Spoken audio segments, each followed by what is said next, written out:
Alex could hardly believe his eyes. The room around him seemed to shimmer with an otherworldly glow, the walls and ceiling glistening like the inside of a giant seashell.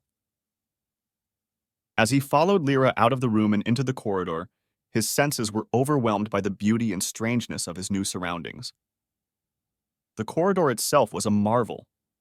It was lined with translucent panels that looked like they were made from mother of pearl, and through them, Alex could see various marine life swimming gracefully by. The soft, bluish light that filled the space came from luminescent plants and creatures outside the windows, giving the entire corridor an enchanting glow.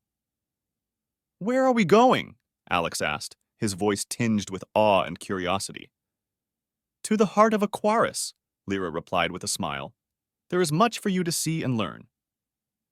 As they walked, Alex couldn't help but stare in wonder at everything around him. They passed through wide halls adorned with intricate mosaics depicting scenes of underwater life and mythological sea creatures. The air was filled with a faint, pleasant scent that reminded him of the ocean on a warm summer day. Finally, they arrived at a large, circular chamber with a domed ceiling. In the center of the room was a massive, transparent dome that offered a breathtaking view of the city outside. Alex's jaw dropped as he took in the sight before him. Aquaris was a city like no other. Buildings of varying shapes and sizes rose up from the ocean floor, their surfaces shimmering like precious gems. Some structures appeared to be made entirely of coral, while others had sleek metallic exteriors that reflected the light in dazzling patterns. Pathways and bridges connected the buildings, and everywhere Alex looked, there were people swimming gracefully through the water, going about their daily lives. "Welcome to the heart of Aquaris," Lyra said, her voice filled with pride.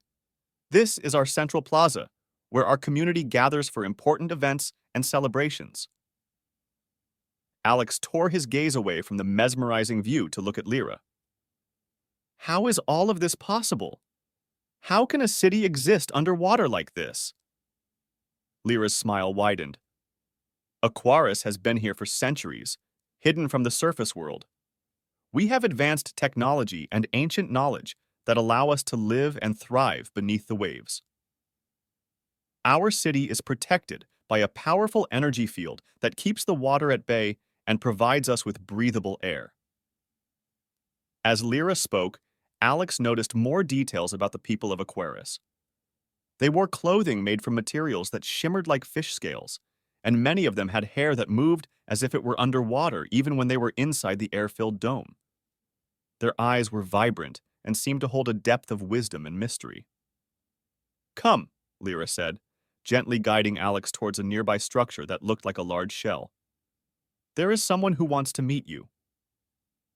They entered the shell-like building, which was filled with soft, ambient light and comfortable seating areas. In the center of the room stood a tall figure with an air of authority and grace. His presence commanded attention, and Alex felt a sense of awe wash over him.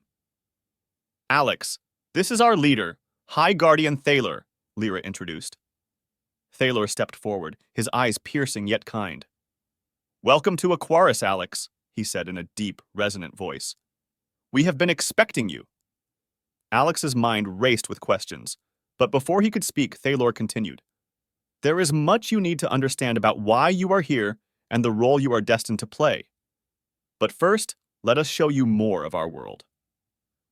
With that, Thaler led Alex and Lyra out of the building and into the bustling city streets. Alex's heart swelled with excitement and anticipation as he realized that his journey into the heart of Aquaris had only just begun. As Alex walked through the vibrant streets of Aquaris, he couldn't help but feel a mix of awe and curiosity. The city was a kaleidoscope of colors and shapes, each building and pathway more fascinating than the last. He marveled at the seamless blend of advanced technology and natural beauty that defined this underwater metropolis.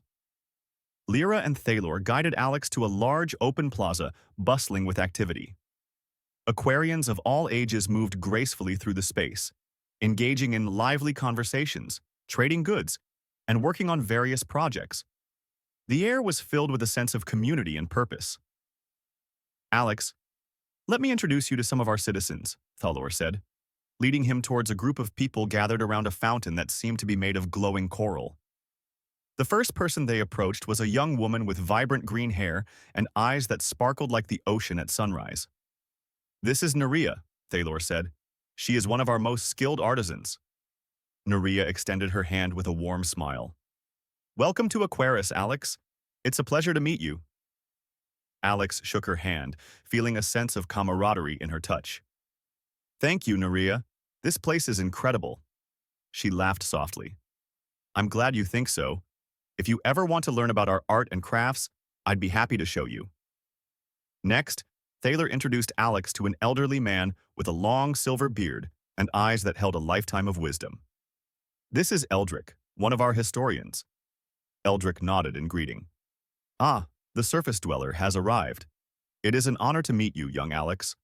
Our records speak of a prophecy that foretold your arrival." Alex's eyebrows shot up in surprise. "A prophecy?" Eldrick's eyes twinkled with knowledge. "Indeed, but all in good time. For now, enjoy your time here and learn all you can." They continued through the plaza, meeting various Aquarians who welcomed Alex with open arms. He met Lyra, a musician who played an enchanting melody on a harp made of delicate seashells, and Marin, a scientist who was eager to share his research on the unique marine life surrounding Aquaris. As they walked, Alex couldn't help but notice the diversity among the Aquarians. Some had features reminiscent of sea creatures, like scales or fins, while others looked more human, but with an otherworldly grace. It was a beautiful tapestry of beings living in harmony. Thaler and Lyra finally led Alex to a quieter part of the city, where a large dome-shaped building stood. "This is our Hall of Knowledge," Thaler explained. "It houses our most important records and artifacts. There is someone here you should meet." They entered the hall, and Alex was immediately struck by the sheer amount of information stored within. Shelves lined with ancient scrolls, books, and crystalline tablets filled the space. At the center of the hall, a tall, elegant woman stood, examining a glowing orb. "Seraphina, this is Alex," Thaler said, introducing the woman. "She is our chief scholar and keeper of the prophecy." Seraphina turned to face them, her eyes a deep, mysterious blue. "Ah, the surface dweller," she said with a gentle smile. "I've been expecting you." Alex felt a chill run down his spine. "You know about the prophecy too?" Seraphina nodded. "Yes. It is said that a surface dweller would come to Aquaris and play a crucial role in our future. The details are still unclear, but your presence here is significant." Alex's mind buzzed with questions, but Seraphina placed a reassuring hand on his shoulder. "For now, take your time to explore and learn. We will uncover the meaning of the prophecy together." As they left the Hall of Knowledge, Alex felt a growing sense of purpose. He didn't fully understand why he was in Aquaris or what the prophecy entailed, but he knew that he was meant to be here. Surrounded by new friends and an incredible underwater world, Alex felt a spark of excitement for the adventure that lay ahead.